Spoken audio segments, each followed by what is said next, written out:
Après Lyon et la région Île-de-France l'année passée, Francofa Eurodis a organisé son Expo Tour 2023 le 28 septembre dernier en région Grand Est. À Saulxures-lès-Nancy, pour être précis, dans le cadre du château de Rutan, une remarquable propriété datant du début du XVIIIe siècle, restée dans la même famille depuis cette époque. Nous y avons rencontré François Merle, directeur général du distributeur spécialisé en courant faible, qui a bien voulu répondre à nos questions concernant sa stratégie d'ouverture de nouvelles agences, sur l'intérêt d'un événement comme Expo Tour pour Francofa Eurodis, avec une première question sur l'état du marché et ses perspectives à court et moyen terme.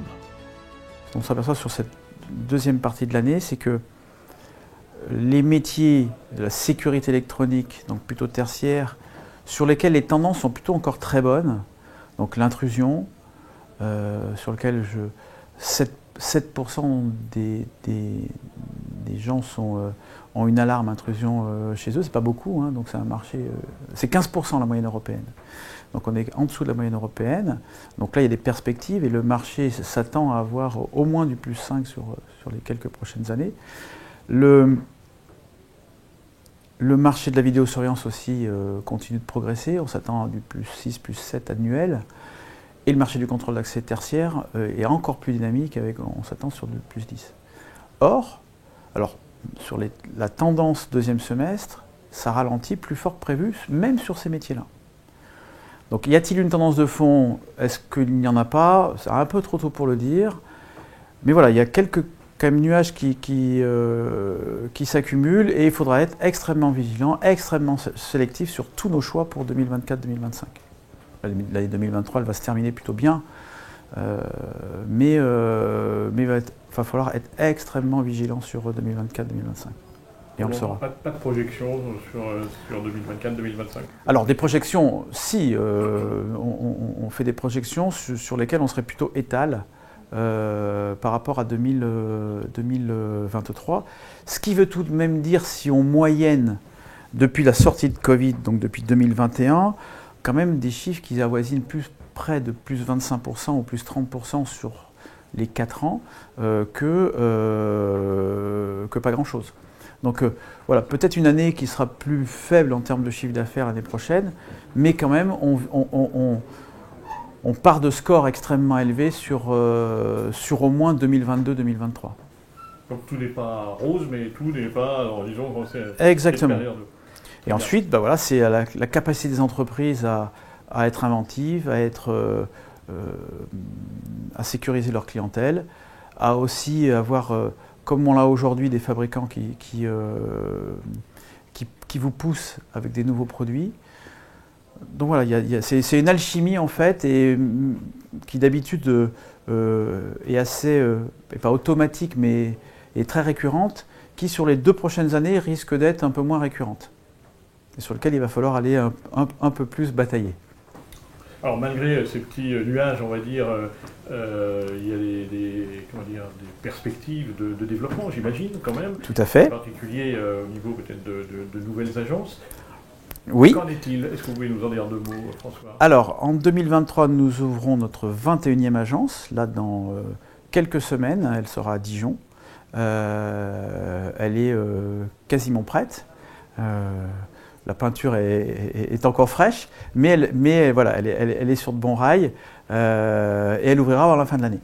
Donc ça nous donnera notre 21e point de vente, qui sera donc effectif en termes de chiffre d'affaires pour l'année prochaine. Ensuite, on a encore des projets de croissance organique, donc via la création d'agences. On estime qu'on n'a pas encore fait le maillage qu'il nous faudrait en France.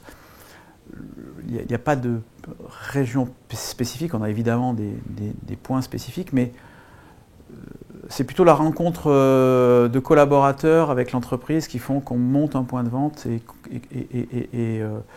et qu'on crée une agence quelque part, plus le fait de dire « Ah non, on veut aller là ou là », spécifiquement. Oui, on veut aller là ou là, mais à la sortie, ce n'est pas forcément là où on va en premier. Disons que le hit parade est clairement établi sur les villes où on voudrait s'implanter, et souvent, ce n'est pas la première du haut qui est vraiment la réalisation, mais des fois la énième. C'est le bon relais sur place. Voilà, c'est c'est les hommes qui font l'agence et pas le contraire. Parce que signer un bail, c'est facile, hein, je peux en signer 4 tous les matins, mais le sujet, c'est comment faire vivre une agence. Et elle vit avec ses femmes et ses hommes. Petit tour d'horizon sur la journée. Elle n'est pas terminée cette journée, mais bon, elle se présente pas mal. J'ai vu beaucoup de monde.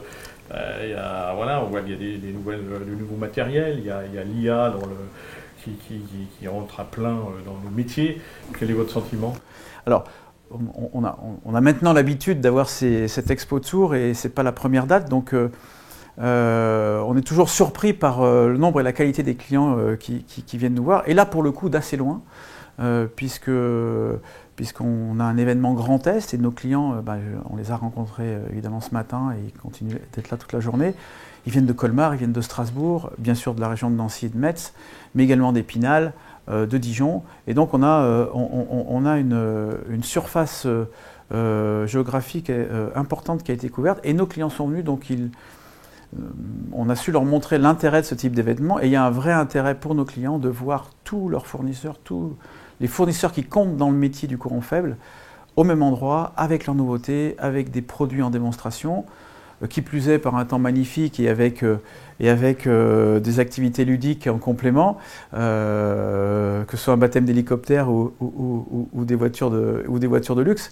Mais voilà, ce salon privé a toujours une connotation très importante pour nos clients en termes de business.